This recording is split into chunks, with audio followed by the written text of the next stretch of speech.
Since early November, the country has continued to face severe flooding, which is now triggering a major humanitarian crisis, witnessed after the massive loss of lives and damage of property. Most communities have either been submerged or marooned, with others now rendered completely inaccessible, which has seen roads and other critical infrastructure cut off by the floods. In Isiolo County, mitigation efforts have been rolled out by the county's Department of Special Programs, which set up a shelter at Ngaremara Secondary School, where residents spent the night in classes and dormitories. Ndo tukaanza sasa kuanzia jana, venye ilikula ile watu wawili hata jana, ndo tukaanza sasa kukuja tu usiku tulikuwa tunakesha na watoto juu ya lami. Hatujalala manyumbani kwa sababu maji ilikuwa inafika nyumba hapa, inafikia mtu hapa. Sasa kumaanisha tena hapo mali tulikuwa hata ile vitu tulikuwa tunalalia nini yote iliharibika. Na tena tunaomba hata insurance, kuna ile insurance walikuwa wanaandika watu wa kwamba mambo wakiadhirika mambo ya mali nini. Sisi sasa hatuna mbuzi, hatuna nini, kila kitu yetu imebebwa na maji, makuku nini. Sisi sasa tuko maskini kabisa.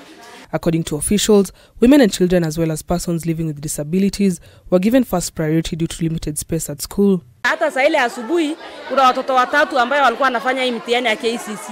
Ilikuwa ni shida mpaka ilibidi gari ya county commissioner na education ikakuja ikasimama mpaka vijana ndo walichikana wakafuruta hiyo watoto na kamba karibu hata maji wachukue ndo wakapelekwa kufanya mtihani.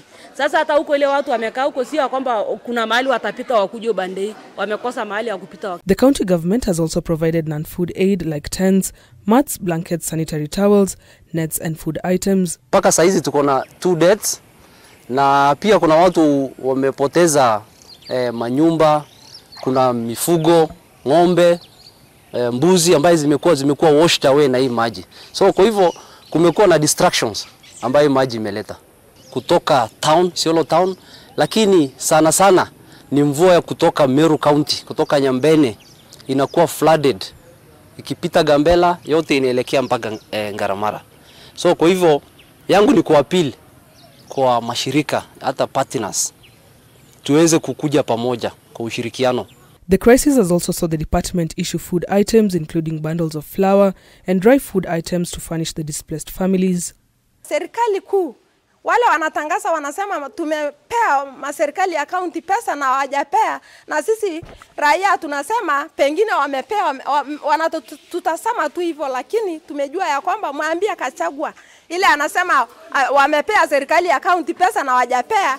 Mwambie kwa siku ya leo ateremusha pesa kwa serikali ya county yote akuja atuokoe sisi. Gertrude Burgay, K24, Nairobi.